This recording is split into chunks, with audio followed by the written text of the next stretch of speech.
Accounting और tax profits में difference आ सकता है, और जब अकाउंटिंग और टैक्स प्रॉफिट में डिफरेंस आता है तो प्रॉब्लम ये आ जाती है कि हमने अपने प्रॉफिट एंड लॉस में अकाउंटिंग में तो अकाउंटिंग प्रॉफिट डाला होता है, ठीक है जी, अकाउंटिंग एक्सपेंसेस डाले होते हैं, तो हमें हर हाल में अकाउंटिंग प्रॉफिट पे एक टैक्स बर्डन चाहिए होता है और हमें अकाउंटिंग एक्सपेंस के ऊपर एक रिलीफ चाहिए होता है। तो अगर FBR वो रिलीफ नहीं दे रहा या बर्डन नहीं चार्ज कर रहा तो हम क्या करते हैं, आर्टिफिशियल बर्डन और रिलीफ क्रिएट कर देते हैं, याद आ रहा है। और हमने अपनी पूरी क्लास को, अगर लास्ट क्लास को समराइज़ करना हो तो हम ये कहेंगे कि जनाब हमारे पास जब भी हमारा अकाउंटिंग प्रॉफिट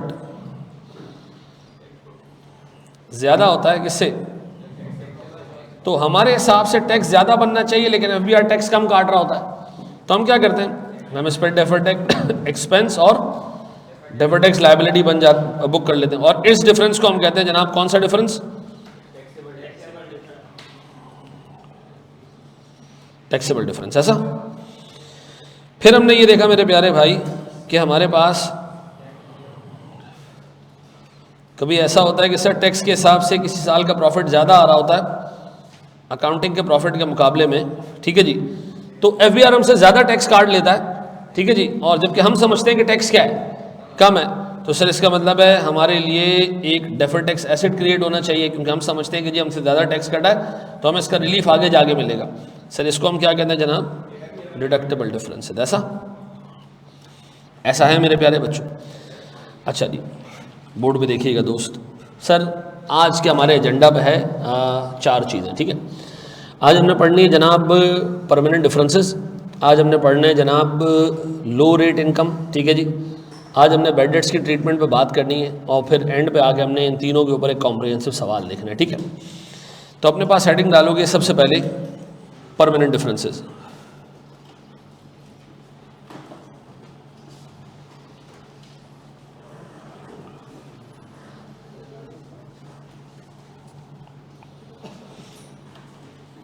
अच्छा जी, बोर्ड पे देखिएगा दोस्त। मुझे एक बात बताएं सर, मेरे पास मेरा अकाउंटिंग प्रॉफिट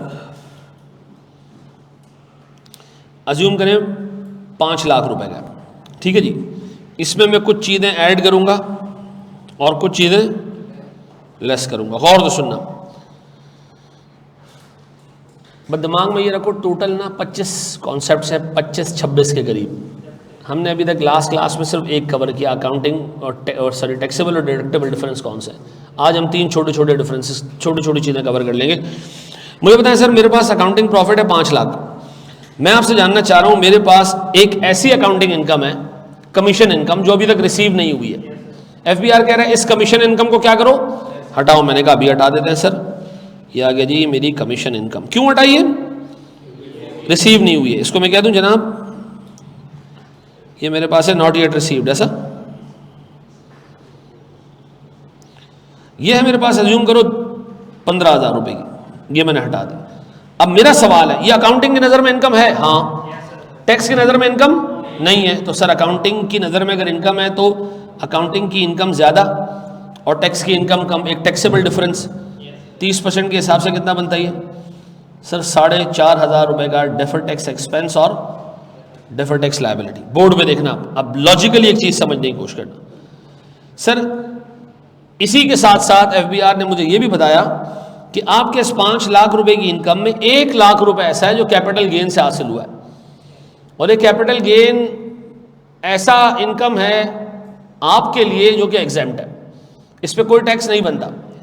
हमने कहा मतलब कोई टैक्स नहीं, अभी भी नहीं, बाद में भी नहीं। उसने कहा ना अभी होता तो करंट टैक्स बुक हो जाता, बाद में टैक्स करना होता तो डेफर्ड टैक्स बुक हो जाता। FBR ना इसको आज इनकम मान रहा है ना फ्यूचर में इनकम मान रहा है, तो FBR कह रहा है इसको इनकम से हटाओ। तो हमने क्या किया जी, एग्जेम्प्ट कैपिटल गेन, ये 1 लाख रुपए का अमाउंट है, मैंने हटा दिया, इसे एलिमिनेट कर दिया। अब जब आपने ये एलिमिनेट किया ना, इस पर डेफर्ड टैक्स बुक करूं, नहीं, डेफर्ड टैक्स क्यों बुक करते, अगर मुझे मुस्तकबिल में टैक्स देना होता तो मैं कहता जी अकाउंटिंग की नज़र में तो ये इनकम है, टैक्स वाले की नज़र में आज नहीं है, लेकिन कब बन जाएगी, कल बन जाएगी। मे बी कोई ऐसा रीज़न हो कि कल बन जाए, ठीक है जी। अगर सर ये टैक्सेबल होती तो हम कहते जी FBR की नज़र में भी आज टैक्सेबल है, हमारी नज़र में भी टैक्सेबल है, हटाने उठाने की ज़रूरत नहीं है, करंट टैक्स बुक हो जाता। ना इस पर करंट टैक्स बुक करना है, ना इस पर, अच्छा डेफर्ड टैक्स तो बुक नहीं करना, तो डेफर्ड टैक्स बुक नहीं कर रहे, करंट टैक्स कैसे बुक नहीं करना सर आप हटा देंगे तो करंट टैक्स भी बुक। अब बताएं सर मेरे पास रिमेनिंग इनकम कितनी रह गई? इस 385 के टैक्सेबल इनकम पे अगर मैं टैक्स लगा दूं, कितने का टैक्स लगेगा सर इसमें? सर मेरे पास टैक्स लग रहा है 30% के हिसाब से। कितना? अब बताएं सर इसमें एग्जम्प्ट इनकम पे टैक्स लगा? नहीं सर, एग्जम्प्ट इनकम पे आपने डेफर्ड टैक्स भी बुक नहीं किया, करंट टैक्स की कैलकुलेशन के लिए भी हटा दिया और डेफर्ड टैक्स भी रिकॉर्ड नहीं किया। कोई टेंशन वाली बात नहीं है। अब बताओ मेरे प्यारे बच्चों, गौर से सुनो, क्या मेरा टैक्स ऑन अकाउंटिंग प्रॉफिट कितना है जी? 5 लाख। ये मेरा प्रॉफिट है अकाउंटिंग का, इस पर 30% लगाओ, कितना बनता है?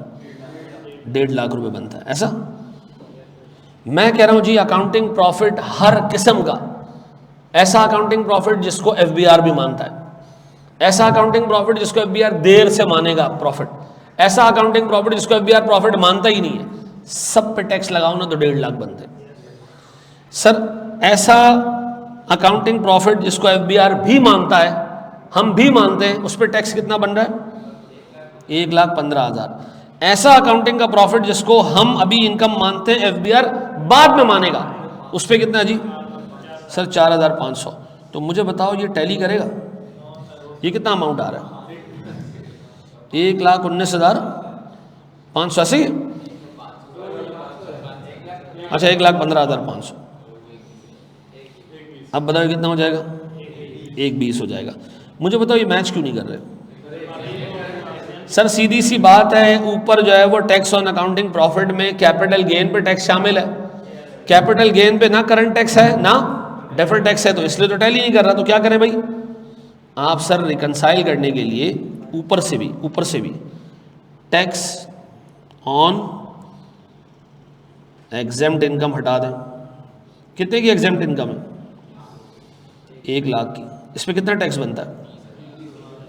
तो अगर मैं ये हटा दूं इसमें से, तो अब बताओ मेरे पास क्या आ रहा है? 1 लाख। अब बताओ जब मैं अपने प्रॉफिट एंड लॉस में टैक्स दिखाऊंगा तो उसमें प्रॉफिट आ रहा होगा कितने का? 5 लाख का, लेकिन उसमें टैक्स आ रहा होगा कितने का? सिर्फ 1,20,000 का। ऐसा क्यों?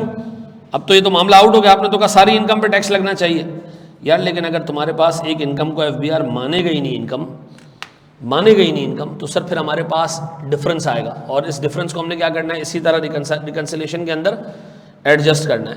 तो हमने क्या करना है? हमने कहा जी 1.5 लाख रुपए का टैक्स ऑन अकाउंटिंग प्रॉफिट बनता है, लेकिन मेरा इनकम टैक्स एक्सपेंस नहीं है, क्योंकि इसके अंदर से 30,000 रुपये का अमाउंट ऐसा है जो मुझे कभी जिंदगी में भी पे नहीं करना, अभी भी पे नहीं करना, बाद में भी नहीं करना, क़यामत तक नहीं करना। तो बताएं सर मेरे अब प्रॉफिट एंड लॉस अकाउंट में टोटल जो टैक्स रिपोर्ट होगा वो कितना रिपोर्ट होगा? 1 लाख। ये मेरी मजबूरी है सर, कुछ भी नहीं किया जा सकता इसका। ऐसा एक नोट बनता है टैक्स का जो आपके कोर्स में नहीं है, वो कहलाता है इफेक्टिव रेट ऑफ टैक्स। हम क्या करते हैं? हम इस 1,20,000 को जो हम इवेंचुअली पे करेंगे आज या बाद में जाके, इसको हम डिवाइड करते हैं किससे? 5 लाख से। क्या आता है भैया? 24%।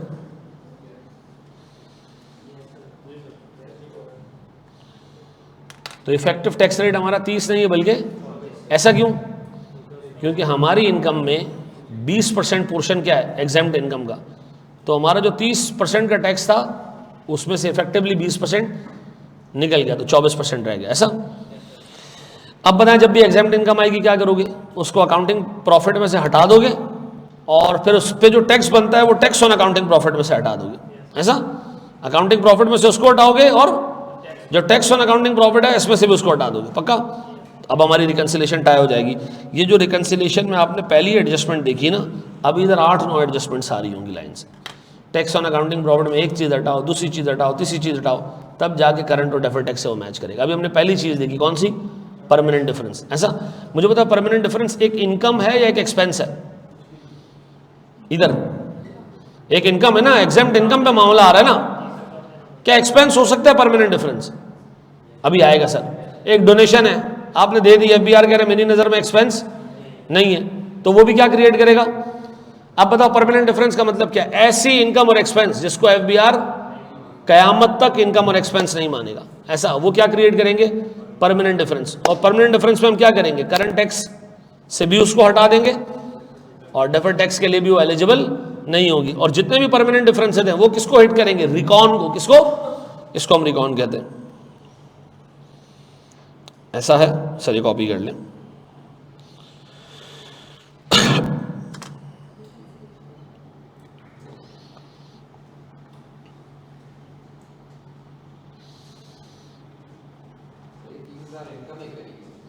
तीस हजार एक लाख रुपए की इनकम है, उस पर टैक्स नहीं लग रहा, ठीक है ना। तो जो 30,000 रुपये का पोटेंशियल टैक्स एक्सपेंस था वो बच गया आपका जी।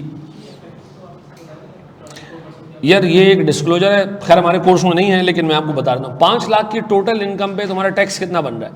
1,20,000, ठीक है, करंट प्लस डेफर्ड मिला के, तो ये इफेक्टिवली 24% का रेट बन रहा है। ये डिवाइड क्यों किया? ये क्या है मेरी, ये टैक्स है, टैक्स डिवाइडेड बाय इनकम, इससे क्या आ जाएगा हमारे पास? रेट, क्योंकि हमें पता है income multiply by rate equals to tax. यार वो बहुत पुराने पास पेपर्स हैं, वो रेट रिकन्सिलिएशन कहलाती है, वो मैं सिखा दूंगा, लेकिन अब वो नहीं पूछता। हाँ, वो आपसे कहता है जी रेट को भी रिकन्साइल करके दे, effective rate versus applied rate, ठीक है ना। हाँ बहुत पुराना, होल्डिंग बहुत पुरानी होगी हमारी।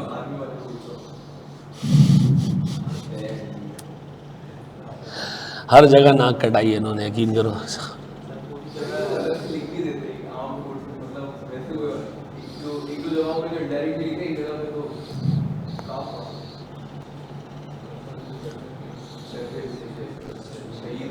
बिल्कुल सही कह रहे हो विकास। अच्छा, टैक्स रिकॉर्ड बनाने का रीजन क्या है? नहीं, मैं आपको बताऊं, एक बंदा उठेगा एकदम फाइनेंशियल स्टेटमेंट उठाएगा, उसमें प्रॉफिट बिफोर टैक्स उठाएगा, उसको रेट से मल्टीप्लाई करेगा और फिर आपका टैक्स एक्सपेंस देखेगा मैच नहीं कर रहा, तो वो गालियां देगा। तो हम उसको कहते हैं जो तुमने रेट अप्लाई किया ना अकाउंटिंग प्रॉफिट पे, वो है 1.5 लाख, और वो हमारे 1,20,000 से क्यों मैच नहीं कर रहा, ये उसके रीजन है, ठीक है ना। क्योंकि आमतौर पे लोग उठाते हैं PNL, लोग कहते हैं ओए इसका रेट तो देखो 40% है, वो 40% नहीं होता, वो 30% ही है, लेकिन सबको माइनस करने के बाद ये जो अमाउंट बची इसी पे तो रेट लगाया। अच्छा, ये इसको इस तरह कह रहे हो, ये नहीं करो यार, ये वो दिखाता है आमतौर पे इस तरह, प्रैक्टिकली ना वो सारों के टैक्स इम्पैक्ट दिखा रहा होता है, ठीक है ना।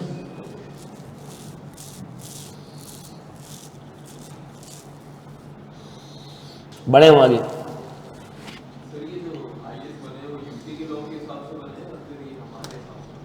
IAS तो लॉ के हिसाब से नहीं बना है ना, नहीं तो वो ये तो जनरल है, जनरल है। वो कहता है अगर टैक्स अथॉरिटीज़ ये कह रही हैं तो आप ऐसे कर लें, वो कह रही है तो वैसे कर लें, जनरल है। बड़े हम आगे दोस्त, चलो जी।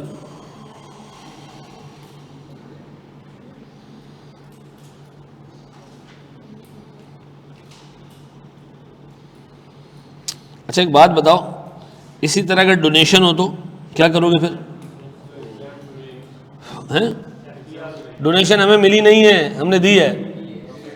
भाई मैंने आपको कल बताया था ना कि मैंने एक हदीस पढ़ी कि अपनी बीवी को सदका देना सबसे आला सदका है, तो मैंने जो प्रॉफिट कमाया था उसमें से 25% बेगमात को दे दिए, मैंने कहा डोनेशन, और मैंने एक्सपेंस चार्ज करके प्रॉफिट क्या कर दिया, कम कर दिया। तो FBR क्या कहेगा कि नहीं यार आप अप्रूव्ड ऑर्गेनाइजेशंस को दें, जो पाकिस्तान फिलैंथ्रोपिस्ट ऑर्गेनाइजेशन से क्या है, सर्टिफाइड है। पता है ना, पाकिस्तान फिलैंथ्रोपिस्ट ऑर्गेनाइजेशन ज़कात खैरात के इदारों को अपने पास रजिस्टर करता है, ठीक है जी।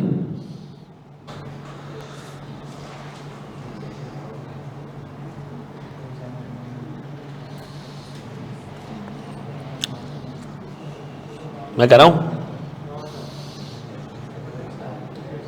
टैक्स रिकॉर्ड कितने पे टाई हो रही है? 118 पे या 123,600 पे? 1188 पे, बिल्कुल ठीक है, 1188 मुदस्सिर और खुबैब, बिल्कुल ठीक। अच्छा यहाँ देख लें, इसको मैं करवा रहा हूँ। सर मेरा अकाउंटिंग प्रॉफिट है कितने का? सर 4 लाख रुपए का। ऐसा जी, अब बताएं, कुछ चीज़ें मैं इधर ऐड कर रहा हूँ, कुछ चीज़ें मैं यहाँ से लेस कर रहा हूँ। मुझे बताओ मेरे प्यारे बच्चों, मेरे पास अकाउंटिंग का डेप्रिसिएशन 50 है, टैक्स का 60 है, तो अकाउंटिंग डेप्रिसिएशन में ऐड बैक कर देता हूँ, कितना जी 50। ऐड बैक इसलिए कर रहा हूँ कि इस प्रॉफिट में से लेस हुआ है, ठीक है जी। और इसकी जगह क्या कर रहा हूँ, कितने का बाबू 60,000 का। अब मुझे पता है टैक्स का डेप्रिसिएशन ज़्यादा है, तो इसका मतलब है टैक्स का प्रॉफिट कम है और अकाउंटिंग का प्रॉफिट ज़्यादा है। अकाउंटिंग का प्रॉफिट जब भी ज़्यादा, एक टैक्सेबल डिफरेंस कितने का जी 10,000 रुपये का, 10,000 में से 30% लगाऊं तो मेरे पास 3,000 रुपये का डेफर्ड टैक्स एक्सपेंस, और सर मेरे पास डेफर्ड टैक्स लायबिलिटी पक्का।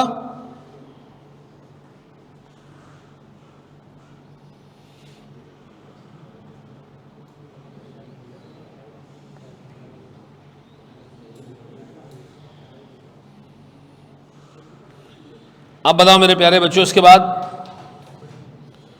इसके बाद सर मेरे पास एग्जेम्प्ट कैपिटल गेन हटा दूं,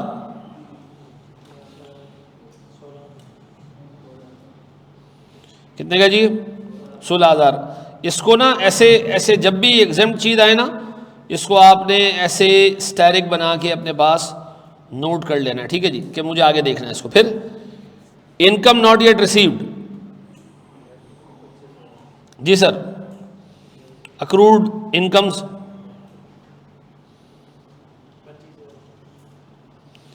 कितने की बाबू 25,000 रुपए की।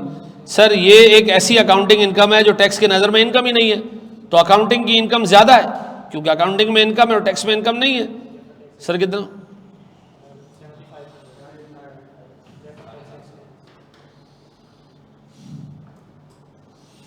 फिर डोनेशन एक्सपेंस कितने का, और ये अलाउड ही नहीं है, तो मैं क्या करूं, कितने का 12,000 का। अब बताओ 12,000 का तो मैं क्या करूं सर, सर ये इस पर कोई डेफर टैक्स बुक करूं, बिल्कुल भी नहीं सर, डिसअलाउड है, परमानेंटली डिसअलाउड, कभी भी अलाउड नहीं होगा। क्या करूं, डायरेक्ट लगा दिया। अब बताएं सर मेरे पास टोटल क्या आ रहा है 3,000,000। ये क्या है सर मेरे पास, तुम लोग ने क्या इस पर डेफर टैक्स बुक कर लिया डोनेशन। देखो एक एग्जेम्प्ट एक्सपेंस है, मतलब डिसअलाउड एक्सपेंस है, कभी भी अलाउ नहीं करेगा एफबीआर। अच्छा सैलरी मैंने पे नहीं की, कल पे करूंगा, तो एफबीआर कह रहा है आज अलाउ नहीं कर रहा, कल अलाउ कर दूंगा। ये कह रहा है अलाउ ही नहीं करूंगा, तो इसका मतलब है परमानेंट। करंट टैक्स एक्सपेंस कितना मेरे बच्चों 10,108,300। अब बताओ मेरे प्यारे भाई, मेरे पास टैक्स ऑन अकाउंटिंग प्रॉफिट कितना 4,30%, कितना 1,20,000। फिर करंट टैक्स एक्सपेंस कितना 1,08,300। मेरे बच्चों डेफर्ड टैक्स एक्सपेंस कितना, दोनों को मिला के बताना 10,500। लेकिन ये मैच नहीं कर रहा, कितना आ रही है 11,8,00। अच्छा रीजन क्या है, एक 20 और एक 18 का डिफरेंस क्यों है सर? एक तो मेरे पास है जनाब टैक्स ऑन एग्जेम्प्ट इनकम, कितने की 16,000 की एग्जेम्प्ट इनकम है। एग्जेम्प्ट इनकम का टैक्स से एक 20 में शामिल है, हटा दो, कितना। और सर मेरे पास tax impact on disallowed expenses, हाँ जी डिसअलाउड एक्सपेंस कितना है सर मेरे पास ये है 12,000। 12,000 एक ऐसा एक्सपेंस है जिसको एफबीआर नहीं मानता, जबकि इस प्रॉफिट को कैलकुलेट करने में वो एक्सपेंस लेस हुआ है, तो ऐड बैक कर रहे हैं, तो इस टैक्स में भी उसको क्या करें हम ऐड बैक कर दें, रिलीफ खत्म कर दो। कितने का रिलीफ खत्म कर दूं 3,600। अब बताएं, मैंने एक टैक्स हटा दिया और एक रिलीफ जो है वो रिवर्स कर दिया, क्या आ रहा है ऐसा है। अपने पास हेडिंग डालें जी, reduced rate income.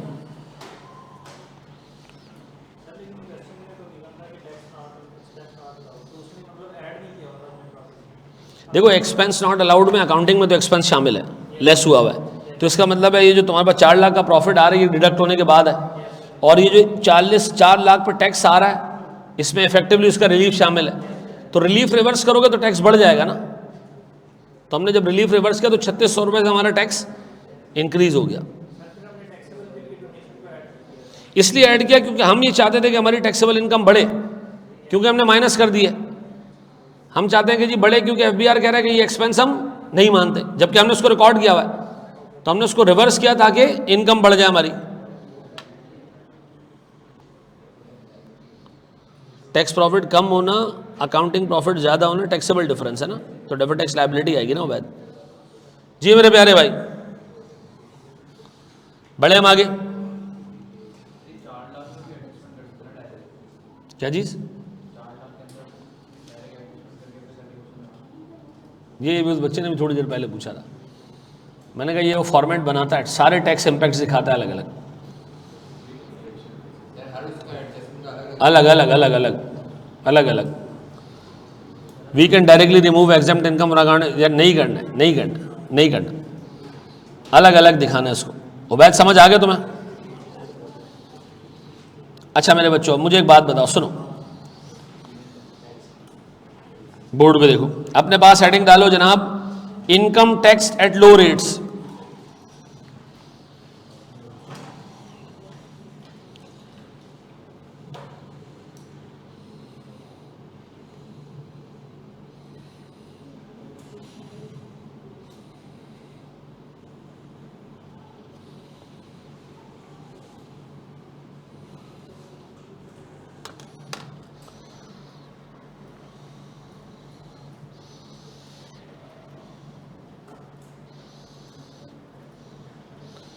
Sir income not receivable mean accounting की नज़र में वो इनकम है बट टैक्स की नज़र में नहीं है, तो अकाउंटिंग का प्रॉफिट ज़्यादा है, टैक्स का प्रॉफिट कम है, तो अकाउंटिंग का प्रॉफिट जब भी ज़्यादा टैक्सेबल डिफरेंस। अच्छा एक बात मुझे बताएं सर, लो रेट पे इनकम टैक्स होने का रीज़न, कुछ इनकम ऐसे जिसको एफबीआर समझता है कि जी कम रेट पे टैक्स होना चाहिए, मे बी उस एक्टिविटी को वो फ्लरिश करना चाहते हैं, ठीक है जी। अच्छा बाज़ औक़ात ऐसा होता है कि जी एक इनकम पे कई दफ़ा टैक्स लग चुका होता है। मिसाल के तौर पर कंपनी ने इनकम कमाई, टैक्स दिया, कंपनी अब ये प्रॉफिट बांटेगी किसको? शेयर होल्डर्स को। अब उससे दोबारा 35% का टैक्स ले ले तो ये ज़्यादती होगी, क्योंकि वो इटसेल्फ अपना 35% दे चुकी है। तो एफबीआर क्या करता है जनाब, जब इनकम कंपनी के हाथ में रिसीव हुई, वो पहला रेसिपिएंट था, उस पर टैक्स लगा दिया 35%। अब ये कंपनी जब अपने शेयर होल्डर को डिविडेंड देगी ना, तो एफबीआर कहेगा यार आप काम करो, सिर्फ इसमें से 10% टैक्स काट गया मैं दे दूँ, दोबारा 35 नहीं काट लेना, ऐसा है। अब मुझे एक चीज़ ये बताओ प्यारे भाई, अब मुझे बताओ सर, देखो गौर सुनो, ये थोड़ा सा लॉजिक सुनना। ये कंपनी है, कंपनी ने प्रॉफिट कमाया 100 रुपये का, एफबीआर ने उस पर कितना टैक्स काट लिया? से 30 रुपये का, कितना रह गया? 70। ये 70 रुपये इसने दिए इन्वेस्टर को, कंपनी ने इन्वेस्टर को दिए डिविडेंड की फॉर्म में, कितने रुपए? लेकिन इसमें से भी वो 10% का टैक्स काट लेगा, कितना मिलेगा? 63। ऐसा गौर सुनना, व्हाट इफ के एक कंपनी हो और एक इन्वेस्टर हो, इन्वेस्टर ने पैसा कंपनी को नहीं दिया हो, बल्कि एक मैनेजमेंट कंपनी को दिया हो। किसको दिया? Management company. मेरा पैसा संभाल लो, ये मैनेजमेंट कंपनी में इन्वेस्ट कर दे। कंपनी ने 100 रुपये कमाए, 30 रुपये का दिया टैक्स, क्या बचा? 70। ऐसा कंपनी ने 70 रुपये का डिविडेंड उठा के दे दिया किसको? मैनेजमेंट कंपनी को, जिसको हम म्यूचुअल फंड कहते हैं। टैक्स काटेगा ये कंपनी? टैक्स काटेगी नहीं, पूरे 70 रुपये उसको दे देगी। अब जब ये अपने शेयर होल्डर को पैसा देगी ना, इसमें से क्या करेगी? 7 रुपये का डिविडेंड टैक्स काट के इसको कितना दे देगी? ऐसा क्यों? क्योंकि अगर इसने भी टैक्स काटा, फिर आगे उसने भी टैक्स काटा, तो फिर तो इन्वेस्टर मर जाएगा ना। इसलिए हम कहते हैं जनाब, एक कंपनी और इन्वेस्टर के बीच में अगर कोई मैनेजमेंट कंपनी है ना, उसकी इनकम पर टैक्स नहीं लगना चाहिए। क्यों? नहीं, किसके डिविडेंड को माफ़ कर दें? इसके डिविडेंड को नहीं। उन्होंने कहा कि यार इसके इनकम पे टैक्स नहीं है। शेयर होल्डर को कहा तुम्हें डिविडेंड मिलेगा, टैक्स कटेगा। कंपनी को कहा तुम जो प्रॉफिट कमाओगे टैक्स कटेगा। कटने के बाद आगे जो डिविडेंड दोगी उस पर टैक्स कट के मिलेगा, सिवाय कि ये डिविडेंड किसको मिल रहा हो? मैनेजमेंट कंपनी या म्यूचुअल फंड को मिल रहा हो, ठीक है, तो म्यूचुअल फंड्स आमतौर पे टैक्स एग्जेम्प्ट होते हैं। क्यों? क्योंकि वो खुद कुछ नहीं है, वो पैसा किसी इन्वेस्टर का है। असल में तो ये कौन है, सिर्फ पैसा मैनेज कर रहे हैं, डाकिया ही है ऐसा। खैर ये दिमाग में रखना। अब बताएं डिविडेंड पे टैक्स रेट क्या होता है? जनरली 10% होता है। कुछ केसेस ऐसे हैं जिसमें डिविडेंड 10%, डिविडेंड का जो टैक्स रेट है वो 10% से भी कम है, कुछ स्पेसिफिक कंपनी है, ठीक है।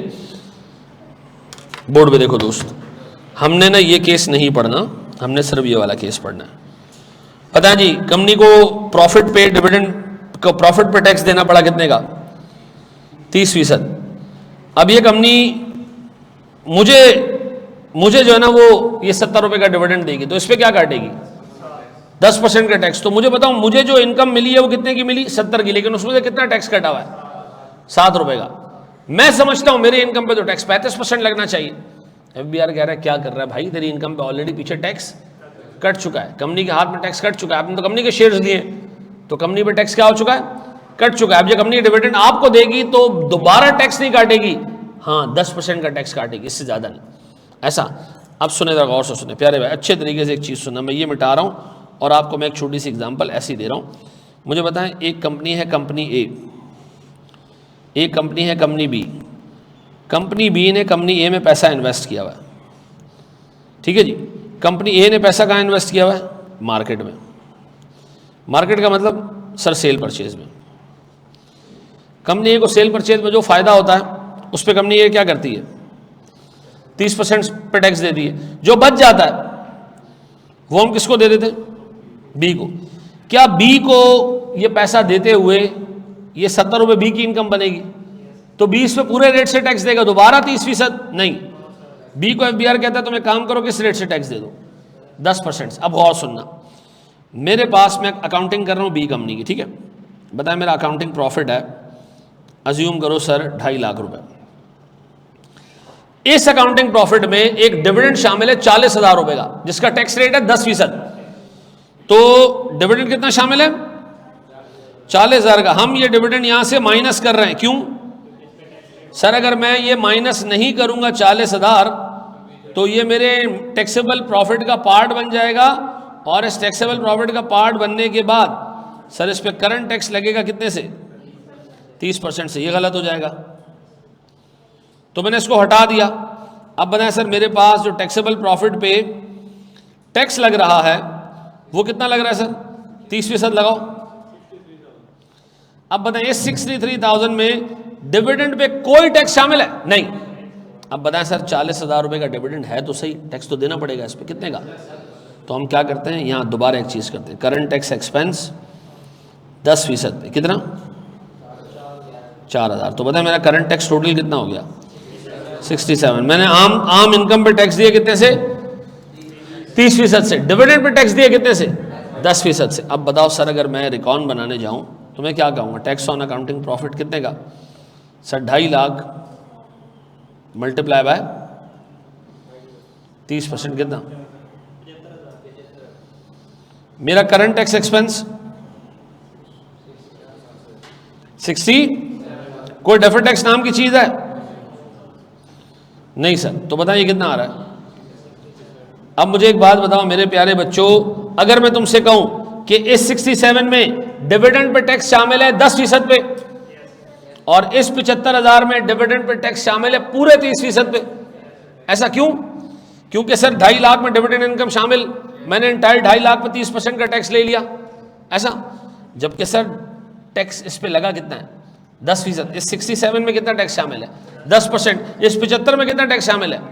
तो मैं बताओ क्या करूं मैं? सर मैं इसमें से adjustment for low rate incomes, हाँ भाई कितने की लो रेट इनकम? 40,000।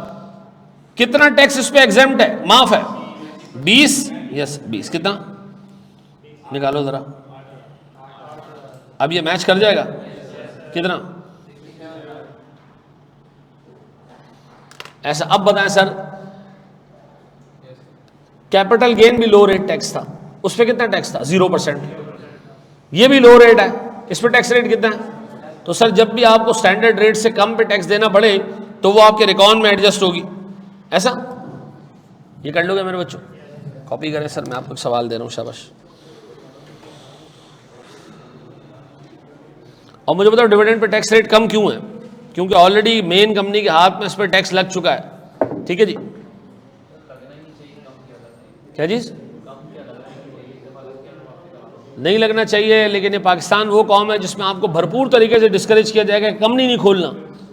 इंडिविजुअल्स पे और एओपीज पे टैक्स रेट है 25% मैक्सिमम, कंपनी पे मिनिमम टैक्स रेट 30% है, 32% है इनफैक्ट। तो कंपनी बनाओगे, उसके डॉक्यूमेंट्स देने पड़ेंगे तुम्हें गवर्नमेंट को, अकाउंट्स वो देने पड़ेंगे एससीसीपी को, आपको डॉक्यूमेंटेशन शेयर करनी पड़ेगी, आप छुप नहीं सकते हो, इकोनॉमी मतलब अनडॉक्यूमेंटेड नहीं रह सकती। इस पर तो इंसेंटिव मिलना चाहिए था, होना तो ये चाहिए था। पाकिस्तान में टैक्स रेट कितना होता? 20%। लोग ये प्रपोजल लेके गए थे गवर्नमेंट के पास, उन्होंने कहा रोको, कंपनी का 32 करते हैं, इंडिविजुअल्स का 40 कर देते हैं। कितना कम है? तब भी वो एक इंडिविजुअल से ज़्यादा है, 25 है, हैं 35 हो चुका है। और हाईएस्ट ब्रैकेट के लिए बेस लाइन इनकम कितनी है? 6 मिलियन नेट इनकम। हाँ तो जाती है, दिखाता कौन है?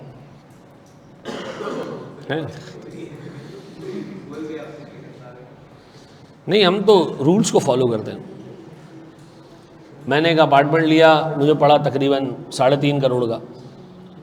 मैंने FBR वैल्यू देखी तो 1 करोड़ निकली। तो टैक्स आपको थोड़ी उस ओरिजिनल वैल्यू पे देना, तो हमने उस पे दे दिया।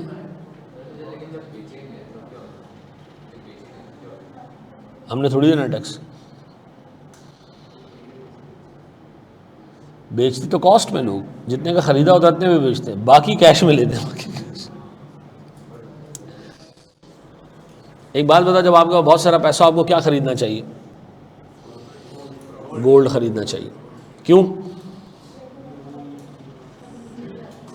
गोल्ड की कोई डॉक्यूमेंटेशन नहीं है, कौन लेता है टैक्स? तो पागल है जो यार वैसे जाके ले। ये चंदा ज्वेलर से लो जो वहाँ से दुकान खोल के बैठा हुआ है, शफीक ज्वेलर से लो।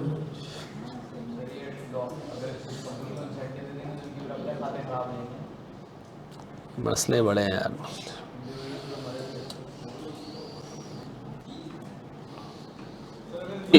मुझे बताएं सर, मैं करवाऊं इसको? बोर्ड को देखना दोस्त, मुझे बताएं सर। सबसे पहले प्यारे भाई, मेरे पास इसमें अकाउंटिंग इनकम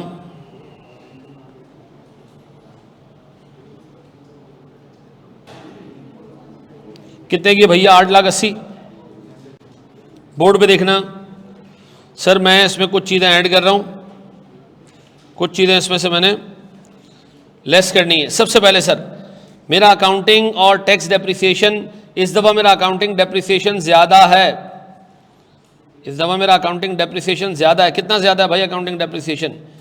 1,20 है, मैं पूरा ऐड बैक कर रहा हूँ और मैं इसकी जगह लेस कर रहा हूँ। क्या चीज़ सर? Tax depreciation. कितने का जी? 1 लाख का। कौन सा डेप्रिसिएशन ज़्यादा है? अकाउंटिंग का। तो उसका मतलब है अकाउंटिंग का प्रॉफिट कम होगा। अकाउंटिंग का प्रॉफिट कम है, टैक्स का प्रॉफिट ज़्यादा है, तो एक डिडक्टेबल डिफरेंस है। और डिडक्टेबल डिफरेंस पे हम क्या कर रहे हैं सर? 30% के हिसाब से डेफर्ड टैक्स एसेट और इनकम कितना? 6,000। मैं इसको रख रहा हूँ नेगेटिव में।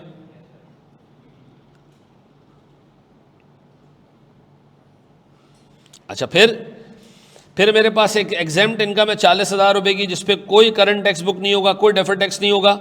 निकाल देते हैं इसको। कितने की? हटा दो भाई इसको।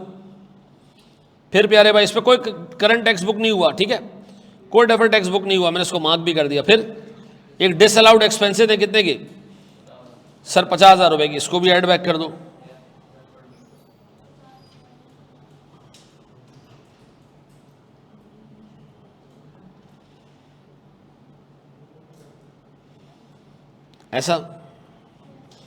ऐसे ही मेरे बच्चों। अब फिर वो कह रहे जी accounting income includes dividend 1,40,000, that is taxable at 10%। अब एक बात मोस्ट इंपॉर्टेंट है सुनने वाली, ये जो 1,40,000 है, ये ग्रॉस इनकम है या ये नेट ऑफ टैक्स है? नहीं, ये याद रखना, हम पीएनएल में ग्रॉस इनकम रिकॉर्ड करते हैं। डिविडेंड से रिलेटेड इनकम नेट रिकॉर्ड नहीं होती। कैसे रिकॉर्ड होती है? भले वो आपको कैश में नेट मिली हो, लेकिन आप उसको रिकॉर्ड कैसे करते हो? ग्रॉस। तो ये इसका मतलब 1,40,000 पूरा अमाउंट है। तो मैं क्या कर रहा हूं सर, इसको यहां से हटा रहा हूं। किस नाम से सर? Dividend income. कितने की? हटा दो। इसको भी स्टार लगा दो कि जी इसको हमने देखना है अभी थोड़ी देर में, ठीक है। इस पे कोई डेफर्ड टैक्स बुक नहीं होगा। अब इनकम नॉट येट रिसीव्ड कितने की? ये आप हटाते हुए ख्याल रखेंगे इस पर डेफर्ड टैक्स बुक होगा।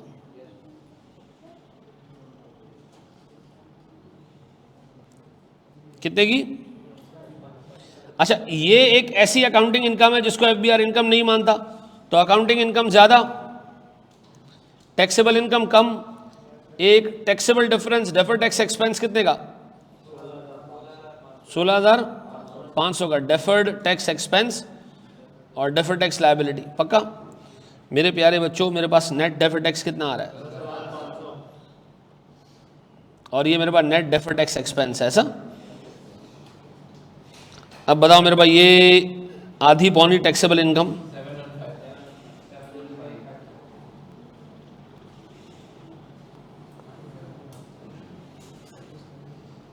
कितना? 7,1। मैं इस पे लगाऊं सर टैक्स रेट, तो मेरा करंट टैक्स कितना आ रहा है? Current tax expense at standard rates कितना? 2,54,000।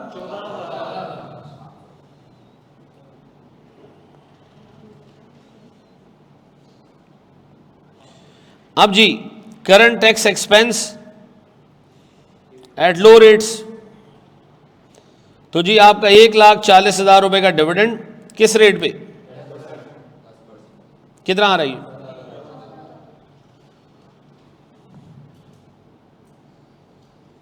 टोटल करें 228,500। पक्का? अब बताएं जी, मेरे पास करंट टैक्स भी आ गया, डेफर्ड टैक्स भी आ गया। अब मुझे रिकॉर्ड बनानी है सर। मेरे पास प्यारे भाई टैक्स ऑन अकाउंटिंग प्रॉफिट कितने का? 8,80,000 का 30% कितना जी? 264,000। अब बताएं जी, टैक्स ऑन एग्जेम्प्ट इनकम कितने की? 40,000 रुपए की इनकम, इनकम पे लगाया गया टैक्स, हटा दो इसमें से 12,000। सर टैक्स इंपैक्ट्स या tax adjustments on disallowed expenses कितने जी? Disallowed expenses 50,000। सर ये डिसअलाउड है, ऐड बैक करना है सर, कितना? 15,000। फिर adjustment for low rate income,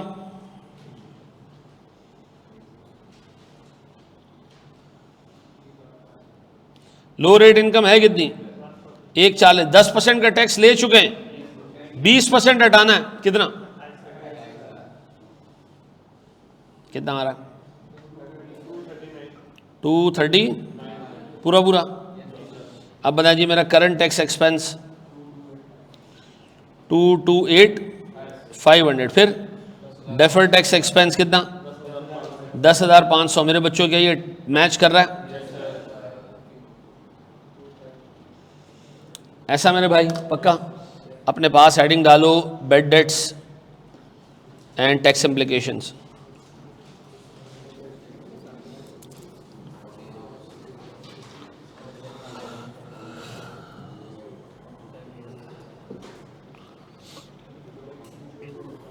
बड़े हम आगे हैं? बिल्कुल कर सकते हैं, कोई टेंशन वाली बात नहीं।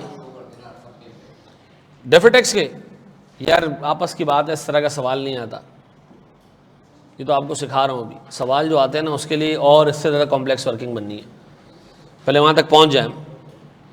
एक दफ़ा ये कॉन्सेप्ट वापस बता दें कि डिविडेंड का टैक्स रेट कम क्यों होता है। क्योंकि यार ऑलरेडी जिस कंपनी ने प्रॉफिट कमाया होता है वो भी टैक्स दे देती है प्रॉफिट पे, फिर उसी प्रॉफिट में से आपको डिविडेंड देती है जो ऑलरेडी टैक्सड होता है। ठीक है ना?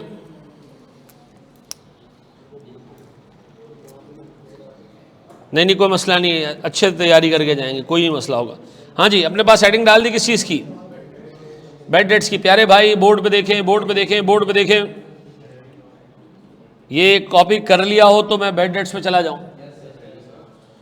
अच्छा देखिए, आप लोगों ने बेड डेट्स पढ़ा होगा और कैफ के लेवल पर बेड डेट्स, पीआरसी के लेवल पर जनरली लोगों ने पढ़ा ही होता है, ठीक है। और फिर बाज़ औक़ात जो है वो टीचर कैश फ्लो पढ़ाने के लिए भी बेड डेट्स एक दफ़ा और पढ़ा देता है, ठीक है जी। अब मैं टैक्स के लिए बेड डेट्स स्लाइटली डिफरेंट तरीके से पढ़ाऊंगा ताकि उसके टैक्स इम्प्लीकेशंस आपको समझ आ जाए। बोर्ड पे देखिएगा दोस्त,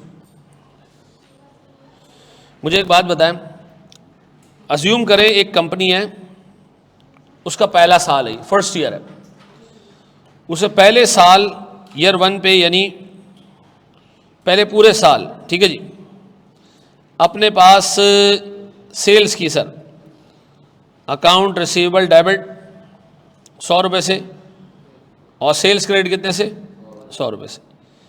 ईयर 1 की जगह हम लिख दें 2021, ये इस कंपनी का पहला साल है, ठीक है।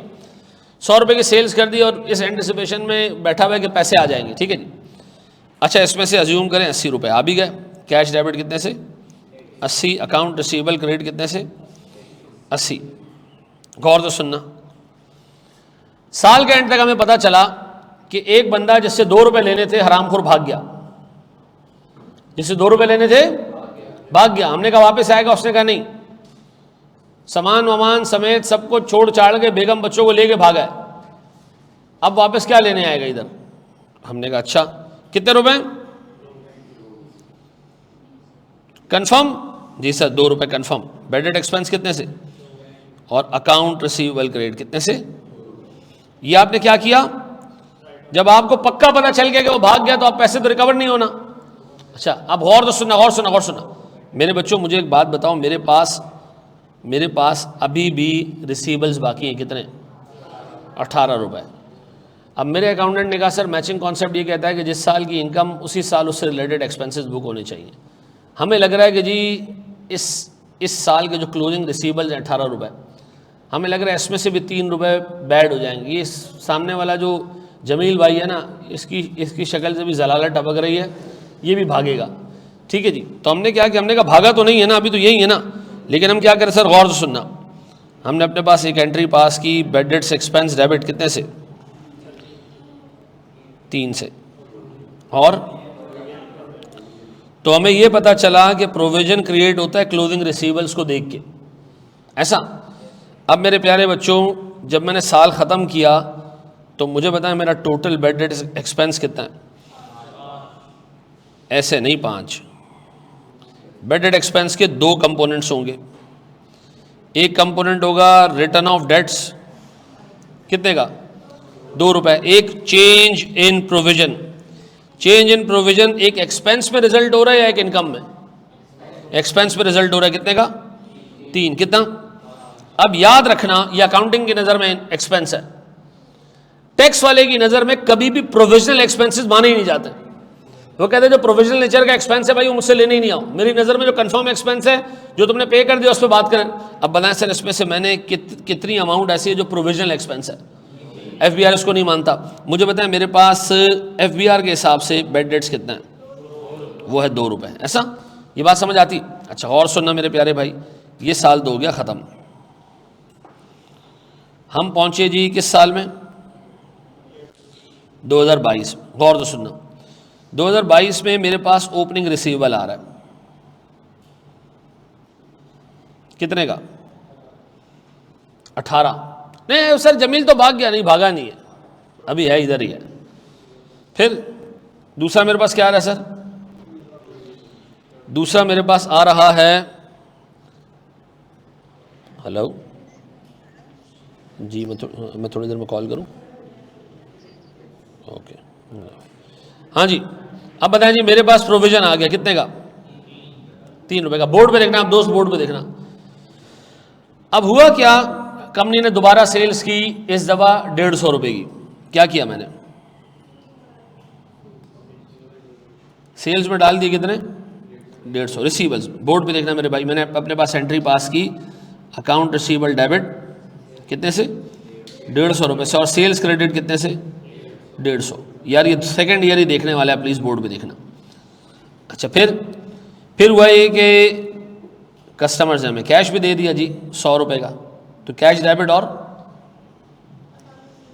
अकाउंट रिसीवेबल क्रेडिट कितने से 100 रुपये से। पक्का गौर से सुनना सर, ये आ गया मेरे पास कैश कितने से 100 रुपये से। पता चला जी नादर भाग गया, हम किस आश्रय में थे कि जमील भागेगा, भागा कौन, नादिर भाग गया जी। नादिर के पास हमारे सर 2.5 रुपये थे, कितने, भाग गया नादिर। अब क्या करूं सर मैं, गौर से देखना जी, बैड डेट एक्सपेंस डेबिट कितने से और अकाउंट रिसीवेबल क्रेडिट कितने से बाबू, 2.5 रुपये से। ऐसा ये 2.5 रुपये आपने अकाउंट रिसीवेबल के ऊपर टिका दिए, ये हो गया जी मेरे पास बैड डेट्स कितना जी 2.5 रुपये। बहुत सारे लोग जब एक्चुअल बैड डेट्स आता है ना उसको प्रोविजन के अगेंस्ट क्लोज करते हैं, यानी वो एंट्री पास करते हैं प्रोविजन डेबिट और अकाउंट रिसीवेबल क्रेडिट। ये नहीं करना अल्लाह के वास्ते।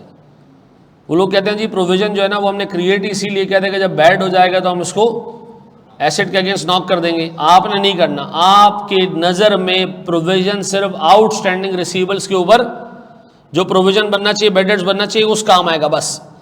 क्या मतलब सर, अब बताएं मेरे पास ओपनिंग बैलेंस कितना है 3, बताएं मेरे पास क्लोजिंग रिसीवेबल्स कितने हैं, सेल्स कैश और बैड डेट एक्सपेंस लेने के बाद 60। अब मुझे लग रहा है 65.5 में से 5.5 बैड हो जाएंगे कितने, तो इसका मतलब है आपका क्लोजिंग बैलेंस कितना होना चाहिए 5.5। हम कहते हैं जी हम हमेशा प्रोविजन को मेंटेन करेंगे क्लोजिंग रिसीवेबल्स के हिसाब से। तो क्लोजिंग रिसीवेबल्स में हमें नजर आ रहा है कि हमें प्रोविजन बनाना चाहिए कितने का, अच्छा ओपनिंग प्रोविजन कितने का है 3 का, तो बताओ मैं क्या करूं। अच्छा इसको 5 की जगह अगर हम 6 कर दें या 6.5 कर दें। अब बताएं जी हमारे पास और बैड डेट्स आ रहा है कितने का 3.5 का। ऐसा अब बोर्ड पे देखना, फिर मैं एक एंट्री पास कर रहा हूं किस चीज की, बैड डेट एक्सपेंस डेबिट कितने से 3.5। और अब बताएं अगर कोई मुझसे पूछे कि इस साल आपने कितने रुपए का बैड डेट्स बुक किया, तो मैं कहूंगा जी मेरा बैड डेट एक्सपेंस अकाउंटिंग के हिसाब से 2.5 और 3.5 मिला के कितने जी 6 रुपए। खुदा के वास्ते इसका 6.5 से कोई लेना देना नहीं है, ये कितना है जी 6। अब बताएं सर क्या मैं ऐसे कह सकता हूं कि मेरे पास ये ईयर 1 था, ईयर 2 में क्या हो रहा है 2021, हाँ जी 2022 मेरे पास बैड डेट्स रिटर्न ऑफ और मेरे पास इंक्रीज या डिक्रीज इन प्रोविजन, इंक्रीज कितना, तो टोटल कितना आ गया मुझे बताएं। इसमें से एफबीआर क्या अलाउ करेगा 2.5 रुपये अलाउ करेगा। ऐसा ये बात समझ आती है, 3.5 रुपये अलाउ। अच्छा मेरा सवाल है लास्ट टाइम भी 3 रुपये अलाउ नहीं किए थे, इस साल भी जो है वो 3.5 रुपये अलाउ नहीं किए, तो अब तक कितना अमाउंट अलाउ नहीं हुआ है, वो आपके प्रोविजन के क्लोजिंग बैलेंस में रिफ्लेक्ट कर रहा होगा। ये प्रोविजन का क्लोजिंग बैलेंस इंडिकेट कर रहा है कि अब तक इतनी अमाउंट एफबीआर ने हमें डिसअलाउ की हुई है। प्रोविजन का क्लोजिंग बैलेंस हमेशा मैच करेगा टू डेट बैड डेट्स जो कि एफबीआर ने अलाउ नहीं किए, इसीलिए मैं प्रोविजन को अलग रख रहा हूँ, राइट ऑफ को अलग रख रहा हूँ। अब बताओ सर हमारे कितने साल हो चुके हैं, 2 साल हो चुके हैं। एफबीआर ने सिर्फ क्या अलाउ किया है, राइट ऑफ प्रोविजन अभी तक अलाउ। अच्छा अब सुनना मेरे प्यारे बच्चों, 3rd ईयर में क्या हुआ 2023 में आपने गौर से सुनना, रिसीवेबल का अकाउंट आपके पास आ रहा है, कितना बैलेंस है रिसीवेबल में, बोलो बेटा, ओपनिंग है मेरे पास 65.5। ऐसा प्रोविजन कितना पड़ा है,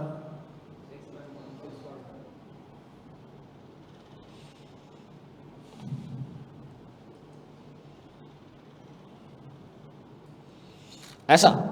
अब फिर हमारी सेल हुई से 190 रुपए की, यह मैंने डाल दी।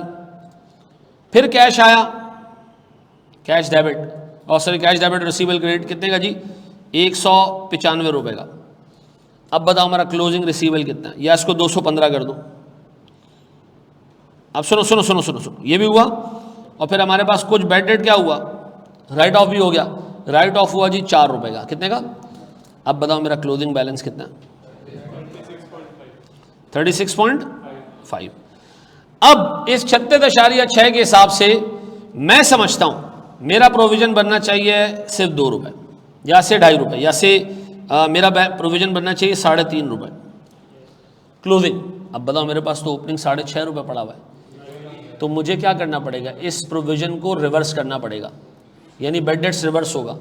ठीक है जी। अब बताएं कितने रुपए की इनकम आएगी, 3 रुपये की। ऐसा अब बताओ जब थर्ड ईयर के तुम बेड डेट्स ड्राफ्ट कर रहे हो तो तुम कह रहे हो भैया मेरे पास 2023 में राइट ऑफ कितना है, राइट ऑफ 4 रुपये, प्रोविजन का इंक्रीज नहीं है सर, डिक्रीज है, कितने का बताओ मेरे प्यारे बच्चों, मेरा नेट बेड डेट एक्सपेंस कितना है, एक। एफबीआर कितना अलाउ करेगा, 4 रुपये।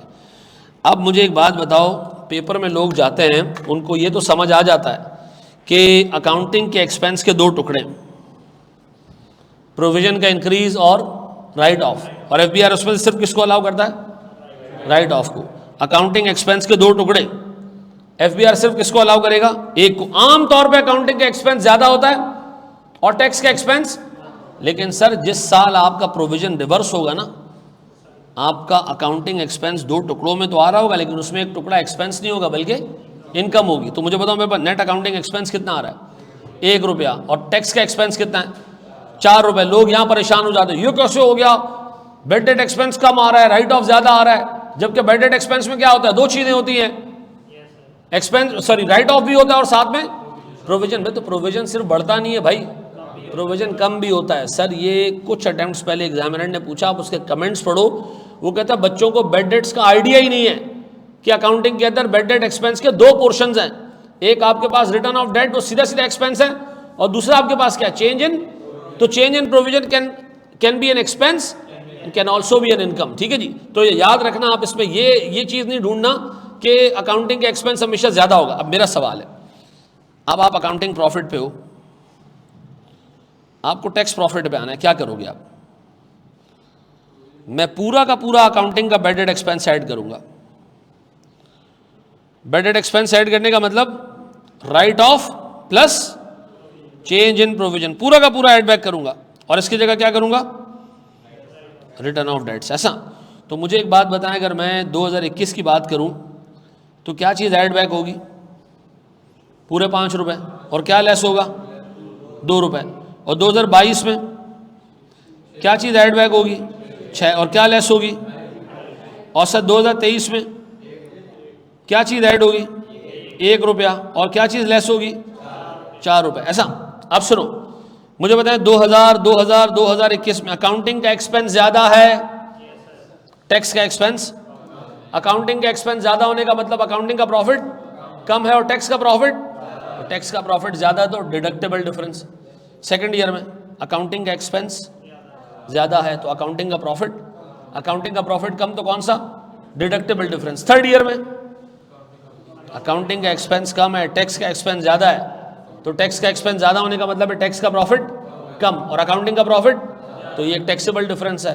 तो याद रखना बेड डेट्स में टैक्सेबल डिफरेंस भी आ सकता है, डिडक्टेबल डिफरेंस भी आता है। आमतौर पे क्या आता है, डिडक्टेबल डिफरेंस, क्योंकि आमतौर पे प्रोविजन बढ़ ही रहा होता है। ठीक है जी। और ऐसा भी हो सकता है कि प्रोविजन क्या हो रहा हो, रिवर्स हो रहा हो। पक्का ये कॉपी कर लें, ये याद रखें, रट्टा नहीं मार के जाना कि बेड डेट्स के ऊपर हमेशा डिडक्टेबल डिफरेंस आएगा। बेड डेट्स पे टैक्सेबल डिफरेंस भी आ सकता है, कब, जब आपका प्रोविजन क्या हो रहा हो, रिवर्स हो रहा हो। ठीक है जी। हाँ अच्छा, वेरी गुड। अब सुनो,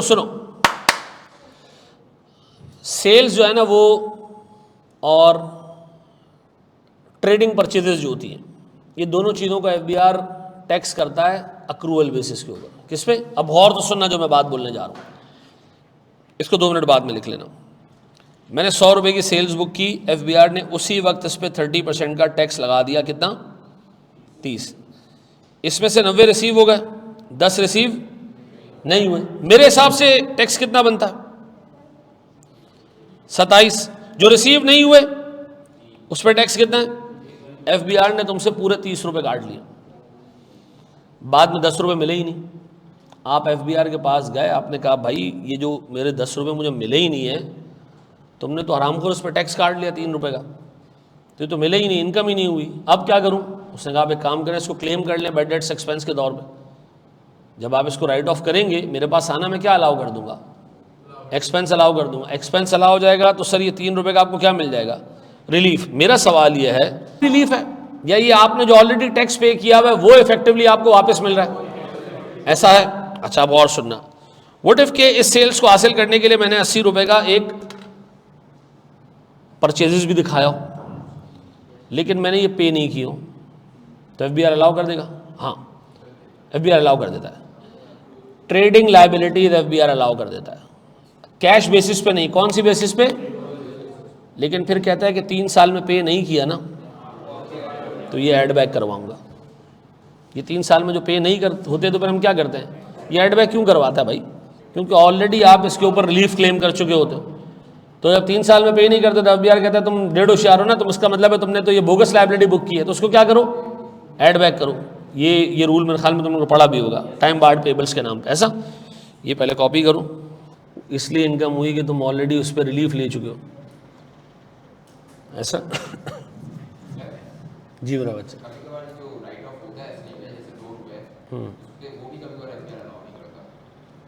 वो अलाउ जब नहीं करता जब आपने डायरेक्टर्स को दिया हो लोन है।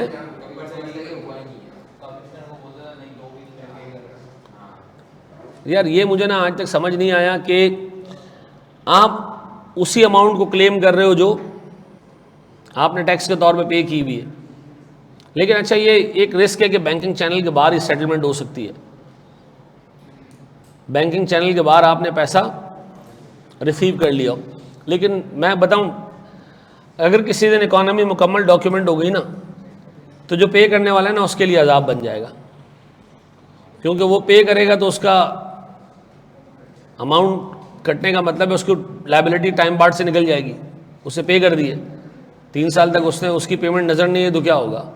मसला ये है कि पाकिस्तान में ऐसा सिस्टम ही नहीं है। आप देखें ना यूएसए यूके में आप सेल्स टैक्स पे करते हो तो जो पे करने वाला होता है वो अपना इनपुट क्लेम करता है, लेकिन इनपुट मिलता ही कब है? जब किसी दूसरी तरफ जो है वो उसका क्लेम आया होगा जी मेरे लिए आउटपुट टैक्स है, ठीक है जी। इधर भी दिखने वाला निज़ाम है, 2 नंबर इन्वॉइसिंग होती है इधर यार, ठीक है जी।